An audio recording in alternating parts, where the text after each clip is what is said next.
This is RedPubPod. RedPubPod. RedPubPod. RedPubPod. a podcast RedPubPod. RedPubPod. from Redhawk Publications. RedPubPod. Good morning, good afternoon, and good evening out there in podcast land. You're listening to RedPubPod. I'm here today with our terrific and absolute acquisitions editor, Patty Thompson. Manuscripts don't get in the door if Patty don't let them in the door, so always be nice to Patty. I'm Robert Knipe. I'm the guy that does everything nobody else wants to do around here, and today we are here with a published writer, but as yet published by us. Usually when we do our podcast, it's a book that's published and you can go to the website and buy it, but this one you can't even pre-order yet because we are doing some marketing work on this book. It's called Filling the Big Empty. So let's welcome Rhonda Browning White. Welcome. Welcome, Rhonda. Thank you so much for having me. I'm so happy to be here. Good. I'm glad you're happy to be here because we're happy to have you. So out there in podcast land, thanks for joining us. Patty, where do you want to start? Well, you know what? Rhonda's got a really interesting backstory, a very interesting backstory in terms of how she ended up here in North Carolina. So if you don't mind, we could read the bio, but that's boring. Want to give us a little short story on where you're from and how you ended up in North Carolina? How you ended up in Hickory, North Carolina, of all places. Hickory, right. So, well, actually, I am from North Carolina at one point. I grew up in West Virginia, and then I moved to North Carolina around the age of 19, lived here in Greensboro and High Point for about 13 or 14 years. Then went back to West Virginia. My husband had a job in West Virginia with Mountain State University, which is where he met this wonderful person named Patty Thompson. That's right. Back in the day. And anyway, we were transferred to Florida at Mountain State University, and we were down there for 17 years and had our fill of hurricanes and insurance related to hurricanes and that such, as everyone now in North Carolina understands on an all too clear level. So we wanted to move back up the mountains. Plus, we needed to be closer to our families. And so my family's still in West Virginia. He has family in Tennessee. We split the distance in Hickory, North Carolina. That makes sense. And I am thrilled to be here. I love this town. I really do. I can't say enough good things about Hickory and Catawba County and the general vicinity. It's just beautiful here and such nice people. I bet you were really worried when these hurricanes started following you up here to the mountains. I felt there like I had a magnet attached to me. Yeah. I just brought them with me. So for those of you who aren't from the state of North Carolina, Western North Carolina was just devastated with Hurricane Helene lately, and we've had tornadoes on the tops of mountains and floods and things like that, like they're used to in like you say, Florida. But not so much here. And so, and I will say, having lived in Florida myself and moved here in the 17 or 18 years I've lived here, this was the biggest one we've had. So welcome to North Carolina. Thank you. I'll do my best to keep them away if I have any. Please don't think I have any ability, but I wish I did. And if you don't mind also, in addition to your background geographically, let us know a little bit about your writing journey, because you are an established, published author, and I think for folks out there that might not be as familiar with published authors, a lot of times many of our authors it's their first time when they come with us. Let us know a little bit about your journey in writing and your previous book, The Lightness of Water and Other Stories, which was a fabulous short story collection, I might add. Thank you. I appreciate that. Yeah, I've done a lot of writing of short stories and poetry and had a lot of that published in some well-respected literary magazines, so I'm very blessed to have had that kind of favor on my life, and I worked hard to get to this point. I'm still working hard, and I'm going to keep on pounding. But yeah, The Lightness of Water and Other Stories came out in 2019. It won the Short Fiction Award for, let's see, how should I say this? Press 53 Short Fiction Award in 2019.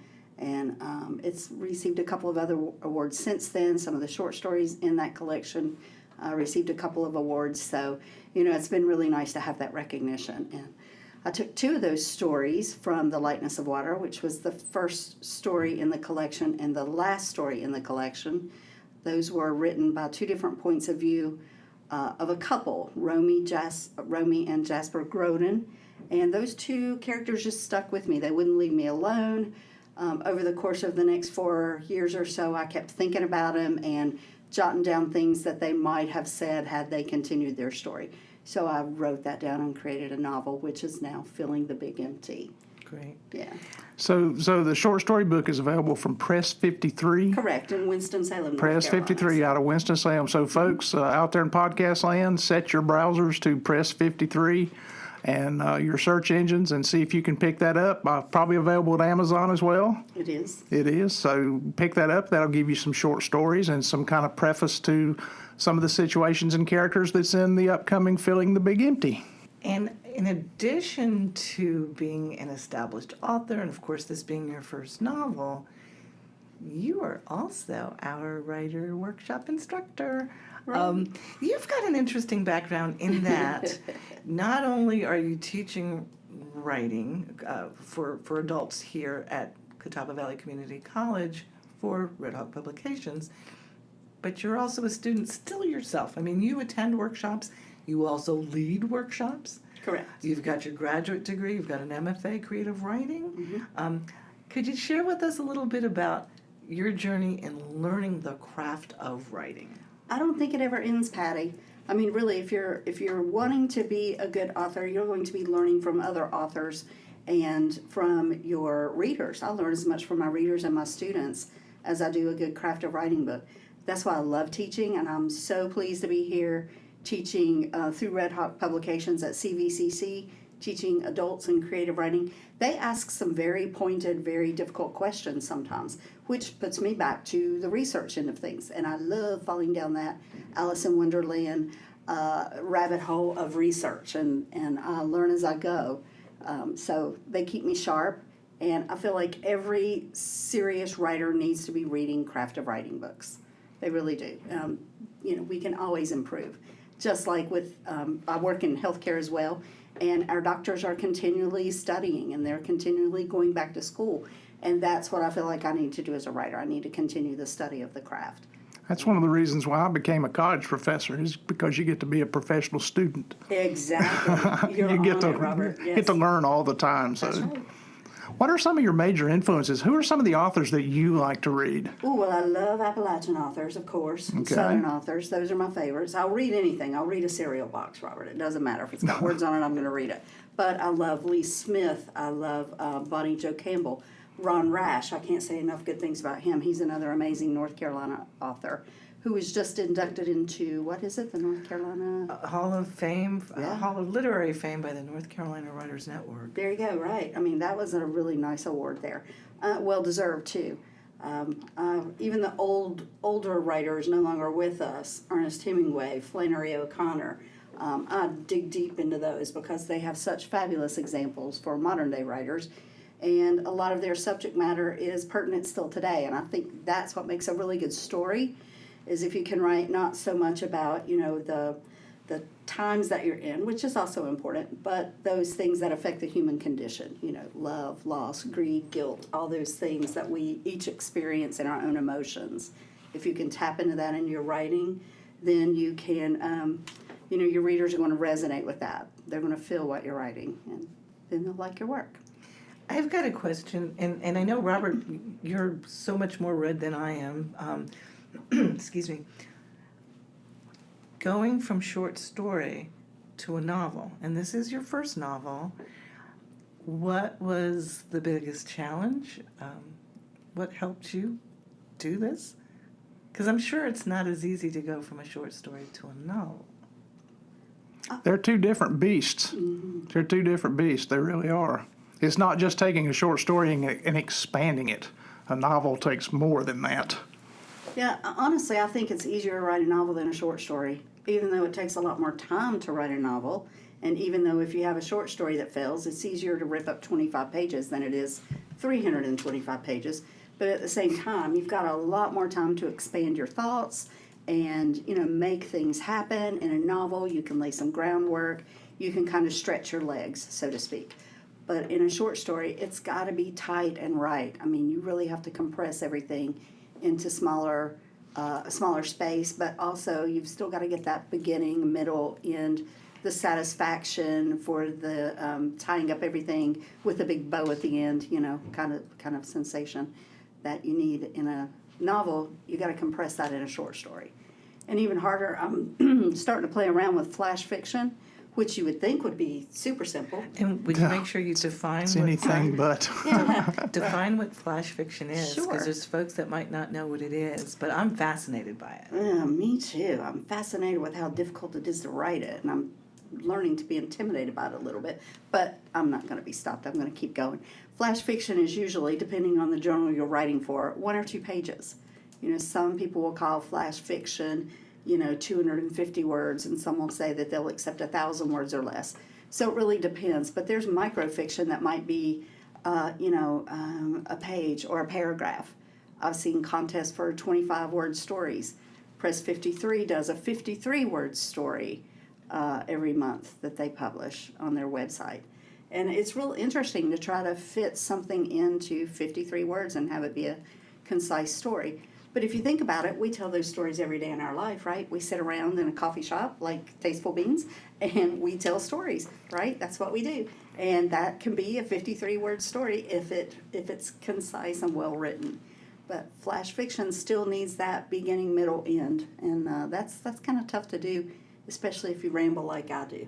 There's an apocryphal story about a contest between Hemingway and F. Scott Fitzgerald as to who could write the shortest story, and it is said that Hemingway won The by 6-word story? Yes, baby shoes. For sale, baby shoes, never worn.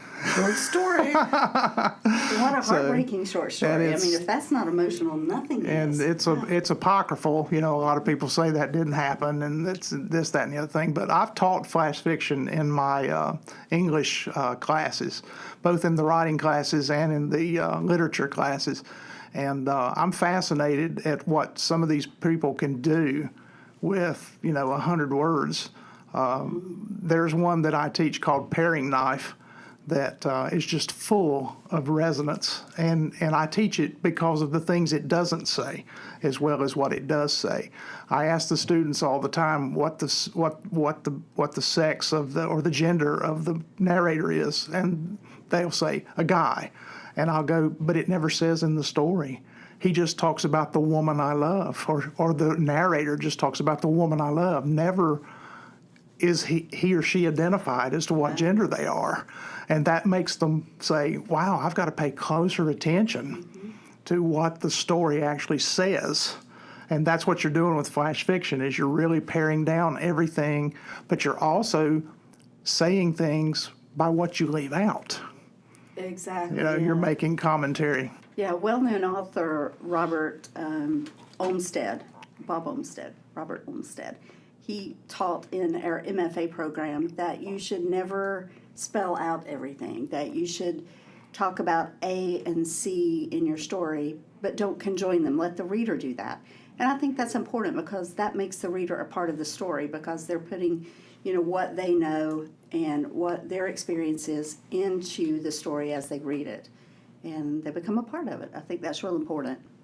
Okay, now I'm just dying to talk about the book, because you mentioned something that triggered when I read this. And just so folks out there know, in terms of the process of writing a book and publishing a book, I tend to want to read the entire book that we publish towards the very end, because I will be a final pair of eyes, picking up things, maybe if we've made some typos or graphic errors or something, I'll pick it up. But it's also an opportunity for me to read a book. And in the case of this, I have to be careful. I am not a professional proofreader. I'm a reader who tries to read carefully. So I will catch things, but let's make no pretense I'm not a professional at proofreading. As I read this, there was something that jumped out at me, and I remember just making a mental highlight. And I had a feeling, whoa, this is such an important sentence right here. I wonder if there's going to be, is this foreshadowing? And I think it was. And I'm very mindful not to give too much away. I was about to say spoiler alert. No. and I won't do that. Well, maybe I will. Spoiler alert. You may now fast forward through the podcast until we give you the tone.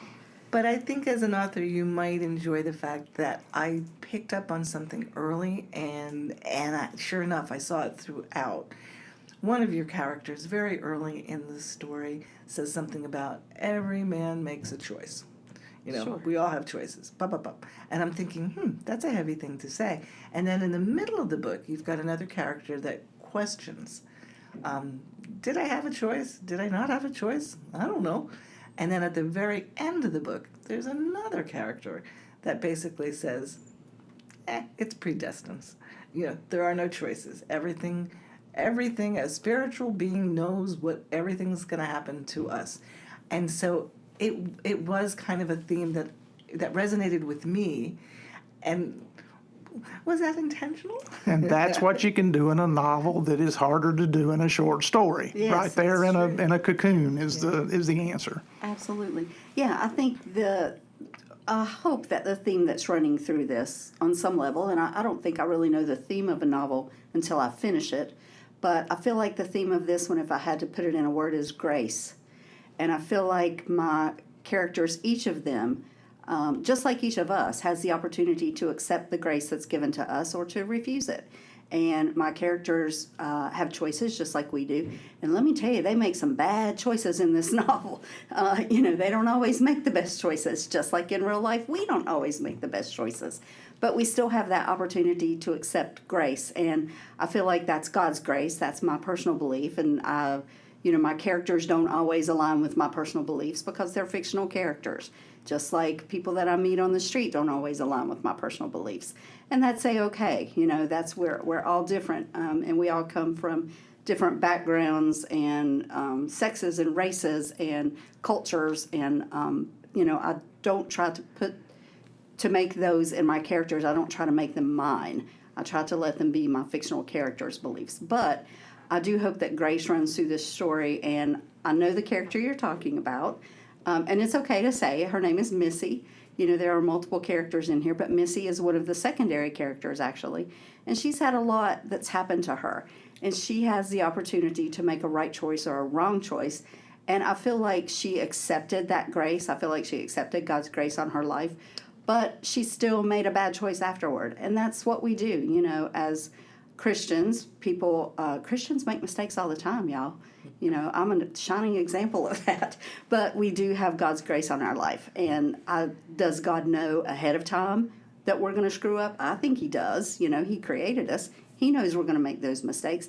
And He loved us anyway. Yeah. And that's the most amazing part. And I hope that shines through in the novel, even though it's not what you would call a religious novel, I hope, right? No, as a matter of fact, I think I was texting you as I was reading your book, because Aria by Cassidy Collins, that's another novel we did, but it was YA. I remember reading her YA novel and wanting to slap consistently her main character. Her main character was annoying as heck, but it's a teenager, I expect it, right? Sure. Bad choices. So as I'm reading this, I'm seeing the bad choices, and of course I want to slap some of your characters, some more than others. But to be honest with you, I think I texted you. It's like, if it weren't for bad choices, we wouldn't have many books, would we? There wouldn't be any stories. There wouldn't be a That's right. Bible. That's right. Heck, the big bad choice made in the beginning, if one wants to go there, right? Mm-hmm. You can't have redemption without mistakes. There you go. And the redemption I like story that. is what I like that. the redemption story is what we're looking for. Hey, write that down. I'm going to use it in my Redemption. next story. Yeah, you can't have redemption without mistakes. That's true. I mean, So it was fun to see how, and this is a young couple, for the most part. Many of our characters here are quite young, but you do see them mature. Yeah. And you do see them settling down. And you do see that, okay, you know what, this couple's going to be okay. They're still Maybe. yeah, exactly. Maybe. They still live in West Virginia. Let's not take that out of the equation, but at the same time, they're a lot more settled. And I've seen maturity and growth in your characters. Good. I like that. Well, somebody might be wondering what in the world this story's about, since we really haven't addressed what it's about. So this Filling the Big Empty is the story of a young married couple, and the story is told in alternating points of view from the wife, Romy Groden, and her husband, Jasper Groden. So by having those alternating chapters, we see, their two opinions on things that are happening to them, and we also see how they sometimes misunderstand one another. which is what we do in real life, right? So I think that adds a level of conflict to the novel. You might say one thing and I perceive it totally different than the way you meant it. And that's the way we are in real life. But I think it really shows up in these fictional characters. And we see, when one makes a bad choice, how it affects the other one, or how one, when they're hiding a secret from the other, that plays out, and how that can create more misunderstandings down the road. So I think those things, give this story a lot of forward momentum. And even though it's fictional, I think some of that is reflected in real life as well. But it's set starts out in coal mining country in West Virginia, and the couple moved to North Carolina, and they find out in North Carolina that there is trouble follows you wherever you go. You can't run from it, and that was one of Romy's big things, is that she tended to pick up and run every time something bad happens to her. And you can't outrun trouble. You can't outrun your family. You can't outrun life. So it's everywhere we go. And Jasper learns that, he was running somewhat from environmental destruction, but he found that in North Carolina as well. When you're clearing land and that sort of thing, it affects everyone who lives on the land, people and animals. And then they move back to West Virginia. They get work at a vineyard where they're feeling like they're growing grapes and, producing something, so they have something to show for their work. But then, some trouble happens there as well. So, life is not an easy thing, and we all kind of have to pull together to get through it. And I feel like my characters learn that lesson as they go. And speaking about learning lessons, my goodness, you clearly did a lot of education to learn about the things you wrote about, not Sure. just environmentally, not just the actual science of coal mining, and stripping mines and mountain removal. And then you go to North Carolina and we learn about the killdozer, which is, the beast that takes down a lot of trees and puts up tacky homes. And then you go to a viticulture. You're learning about winemaking. Tell us a little bit about the research behind what you had to learn in order to write this and to become the authority that you are. Oh, authority is a big word. Well, I don't know. I can absorb that, but yes. Well, the fact is you can't just write and make stuff up. So if you're Right. going to be a writer, and many of our listeners are aspiring writers, let them know about the research that goes into knowing enough to sound intelligent as you write about a subject that you might not know as much about. It's called authenticity. There you go. If a writer owes the reader authenticity, That's if the right. writer is going to traipse into some realms that, there might be people out there who know more about this than you, so you definitely want to not look dumb. So, doing the research. It's important to do the research, not just for authenticity, but also, like you said, you owe it to the reader. I can't recall the author, you might recall Robert, who wrote a story, and he had a tractor in it, and he talked about the John Deere's red belly, and everybody knows that's a farm-all tractor. Yeah. John Deere is green and yellow, and that stirred up a lot of trouble. Or maybe it was the other way around. He wrote about a farm-all and called it green. I don't know, but that was So you owe it to your reader to do the research. And I dove in. I grew up in West Virginia, so I knew a bit about coal mining, but I didn't know a lot about mountaintop removal. I grew up during underground coal mining. And mountaintop removal, oh my gosh, if you fly over the state of West Virginia or Kentucky, you'll be blown away by what you see. There's just lots of, I call them scabs. That's what it looks like, yellow it's dirt. devastation. And mountains don't grow back, y'all. Once they're gone, they're gone.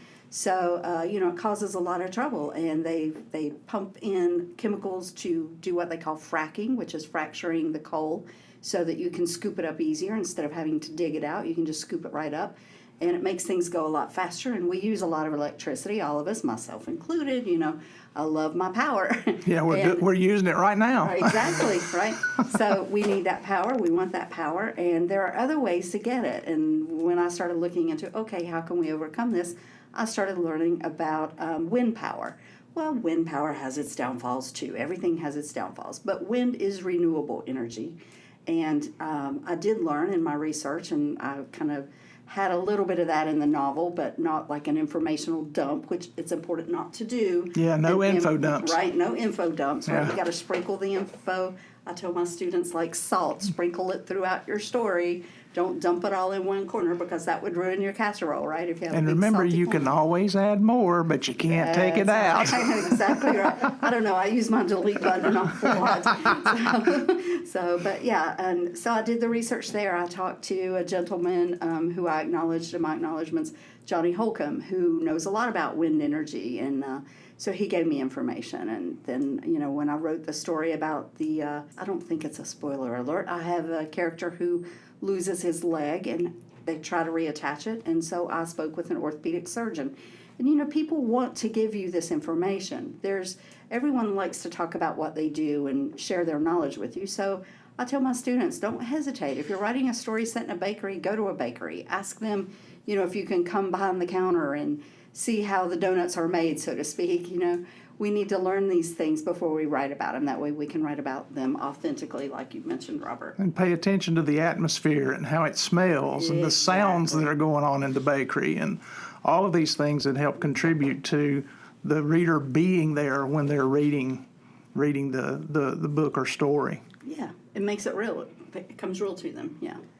And speaking about tasteful beans, Oh, yeah. Our official sponsor of RedPubPod is Tasteful Beans Coffee House in downtown Hickory. Let's do a nod out to good old Scott Owens down there and go down to Tasteful Beans and get you a cup of Ethiopian coffee and some kind of scone or some kind of muffin. They got wonderful chicken salad there, wonderful tuna salad. actually, Rhonda and I typically go there on Saturdays. What is it that you typically order? Ooh, the bagel.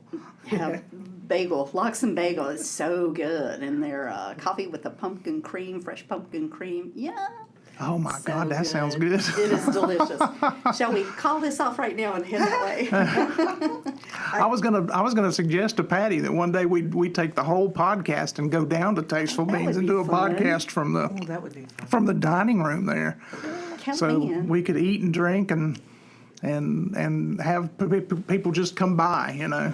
Well, they've done live podcasts in front of audiences before, so maybe Scott might let us do that one evening. That could be kind of fun. We might want to think about doing that when Rhonda's book premieres. That would be a good thing. We could do a premiere podcast party. That would be good. Wouldn't that be neat?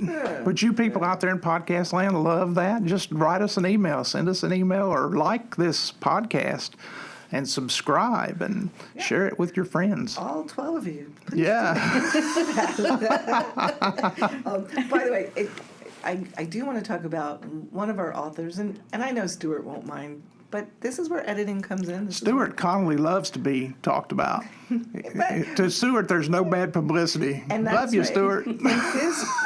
His memoir called Offered in Secret, which, by the way, is really good. It's one of my favorite memoirs. He did have an area when we got it as a rough draft. We had to remind him that it was missing some authenticity, in that his book mentions somewhere in there that his first beater car ran out of oil, and he learned an important lesson to change his oil every 12,500 miles. And I was like, ooh, Yeah. no.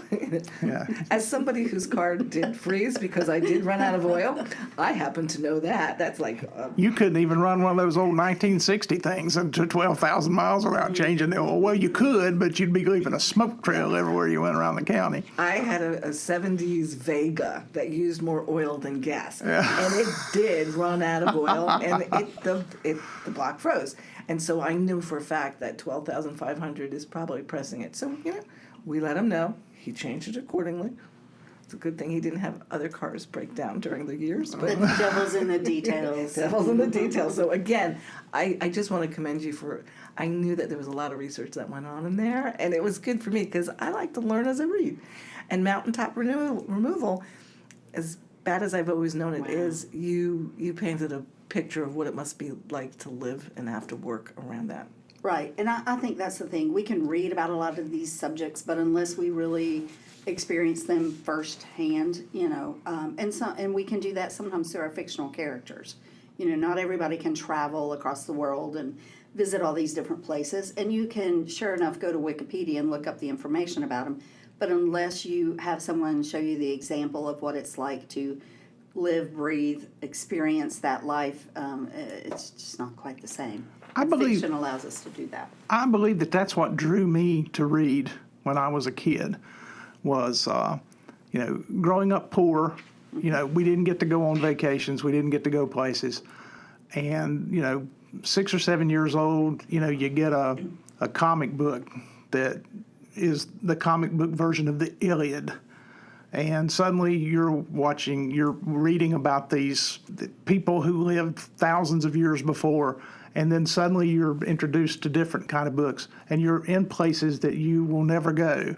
I have read about places that I will never be able to go, other planets, cultures that aren't real, beings that aren't similar to humans, because some author somewhere in his or her imagination was brilliant enough to make this so real. And I do the same thing with films.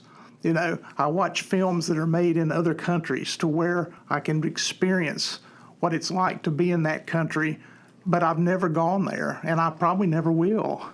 But a good writer, and this is for you guys out there who are wanting to write. We've touched on several things today.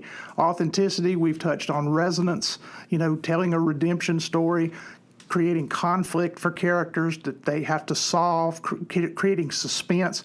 Another thing is putting them in these places that become real to them, to where they feel like they've gone somewhere they could never go. And I think that's what drew me to literature all my life. And it's not lost on me, by the way, that your main characters followed the same trail that you and Randy did. Started in West Virginia, came to North Carolina, went back to West Virginia. I skipped the Florida part. Hey, that's part 2. That's the next novel. That's because of the deer flies down there in Florida. Because nobody can beat those deer flies down there. They start chomping on you, and you've had it.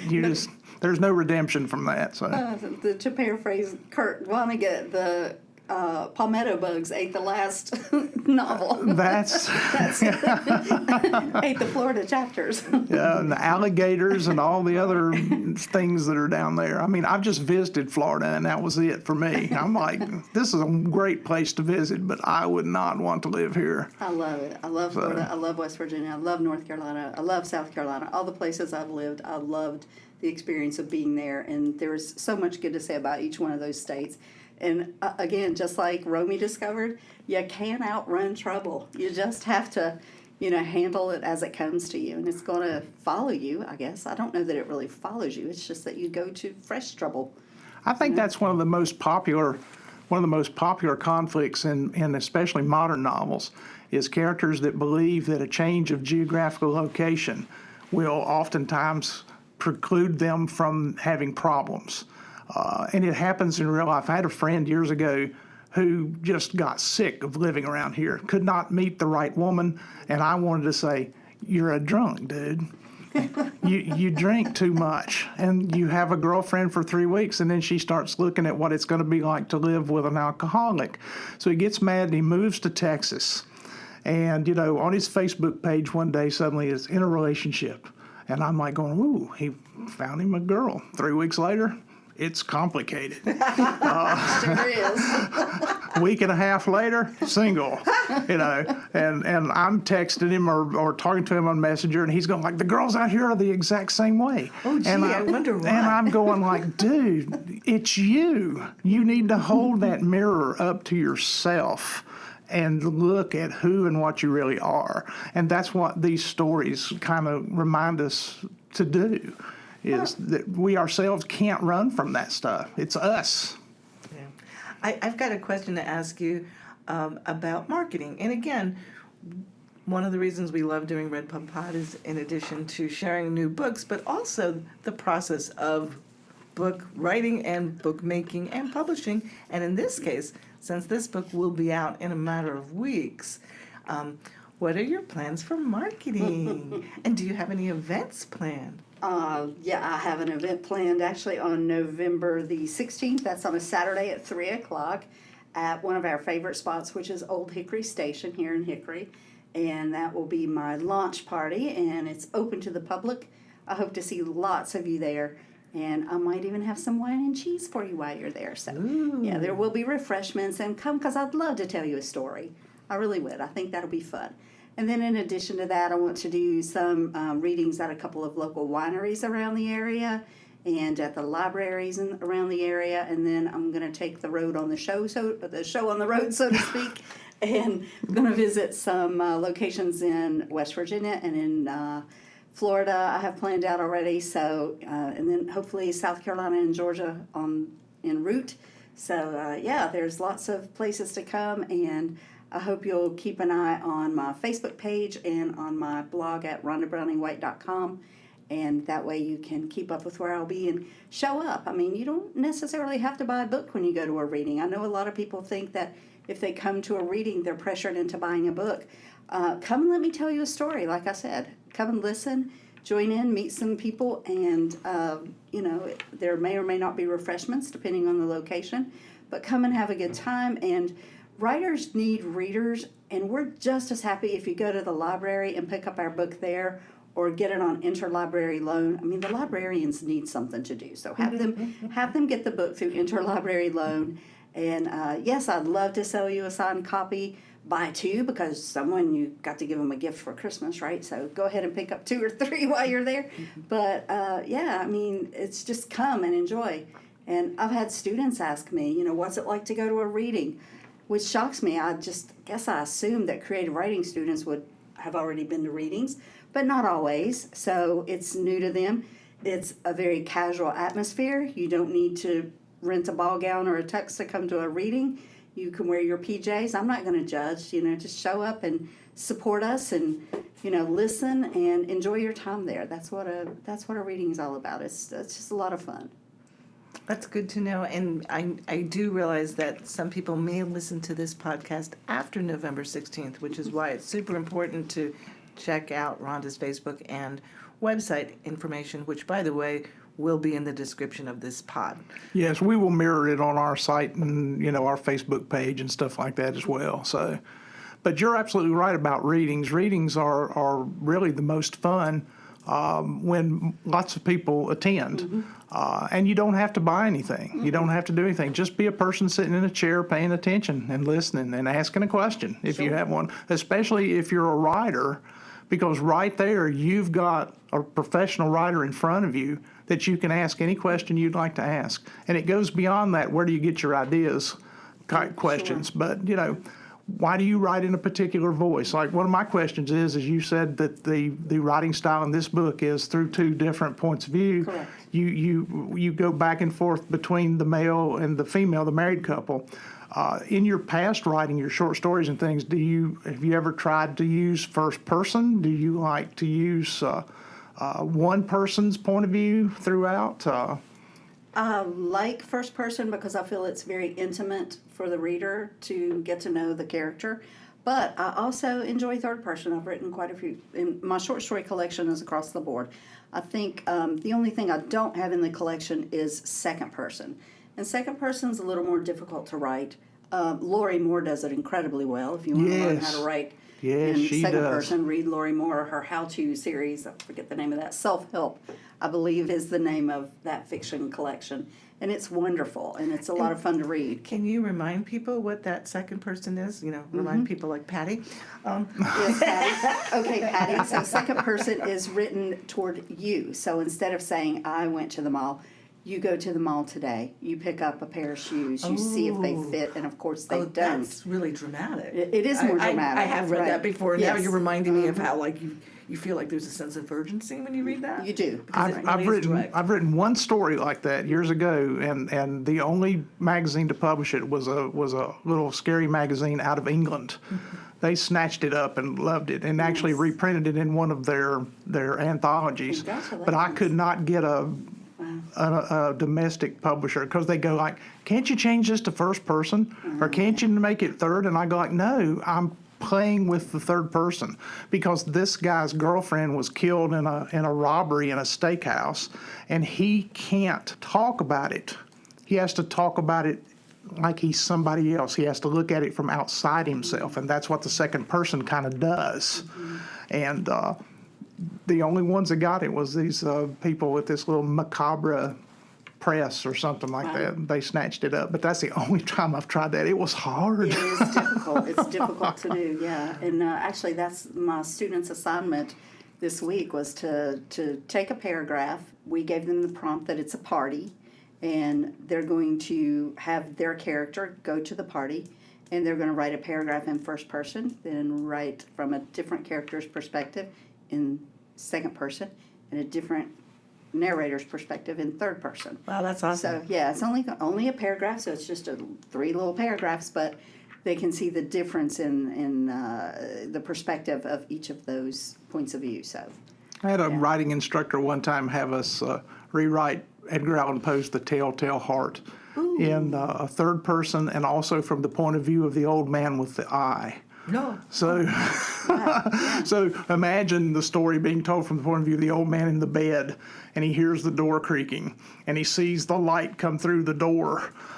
So you're telling it from that point of view, because what it is it's an exercise in perspective. Trying to re-envision the story from another angle, Right. And it helps tune your chops. Yes. Because you're taking something that is very famous and very well done, because Poe created the horror story as we know it way before anybody else. So that kind of stuff, that's good. I like that. yeah, it's and I think if I were going to do a second class on creative writing, or when one's done, I think it would be a great idea to do a deeper dive into third person, because we just say third person point of view, but there are so many different points of view inside of third person. Oh, wow. You can do a Yes. classical omniscient, or a deep point of view, a close point of view, some people call it, in third person. There's just so many different ways. I don't want to say as many different points of view as there are people, but pretty darn close. There are a lot of different points of view to write from. So. Who was the guy that wrote the Owen Meany? John Irving. Yes. John Irving is the most wonderful writer when it comes to third person omniscient.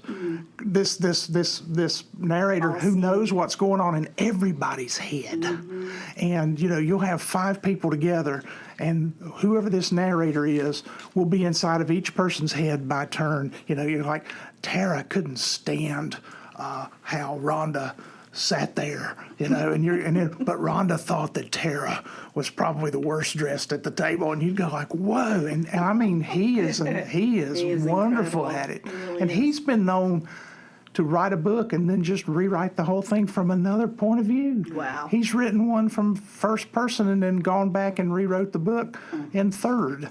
And he wrote one and then he started it over again, starting from the end and telling the story backwards. I mean, that's what a genius Irving is. Then you just pray that you could get that kind of talent. Stewart O'Nan's another one who does that. He my writes God, the yes. end in the very beginning. You know what happens right when you start to read the story, but then the rest of the book is, how it got to that point. Yeah, he's amazing with That's that. what the first book of his I ever read was The Night Country. Oh, that's a scary one. And that's too. that's the one with the school bus full of children and stuff. And then there's the Last Night at the Red Lobster. Last Night at the Lobster. Yeah, those are wonderful books. Ocean State does the same thing. Yeah. In the very first page, you know who the murderer is and who was killed and all that, but the rest of the story is the how of it and the why of it. And the after It's amazing. effects. Right. The after The effects. after effects, yes. How everybody is hurt by it, traumatized by it, and how they deal with it. I mean, it's just like it's novels that you'd never really read before. Snow Angel that was made into a movie. Yep. Both the movie and in the beginning of the movie you hear the gunshots and you know something's happened. And you see the reaction on people's faces. But then the whole rest of the book and the whole rest of the movie is how it led up to that point. So it's just amazing to be able to write that way. It's just, I love that. That's a lot of talent. But those different points of view, when I did Romeo and Jasper, like I said, I wrote those, actually started out, chapter 1 in this book was previously published as Bondservant, and that was Romy's story. Well, months down the road, and I mean probably a year or so down the road, I kept thinking about Jasper, and what he would think about all that, because, it was his his wife. And so I wrote a story called The Big Empty, or A Big Empty, told on Jasper's point of view, and that's chapter 4 in this novel. And then those two just kept back and forth in my head, so I'll let them say what they had to say to each other, but two totally different points of view, both told in first person. And sometimes that was difficult in the writing, while we're talking about writing, because I did not want Jasper's voice to sound like Romy's voice and vice versa. And obviously I'm not a man, so having to write from the point of view of a male, sometimes I would write something down and I would think, wait, a guy wouldn't think like that. A guy's not going to think, oh, my sweet baby, you know. They're going to think, my kiddo, you know, so to speak. They just have a different way of looking at life than, you know, a woman does. So there was that back and forth. As a reader, listening to Romy's point of view and then Jasper's point of view, and I know some of the secrets maybe that Romy might have, and as you're reading Jasper's part, part of me is screaming, but Jasper, you don't know what happened. And then, of course, you know, I'm talking to my characters, your characters. You did a good job.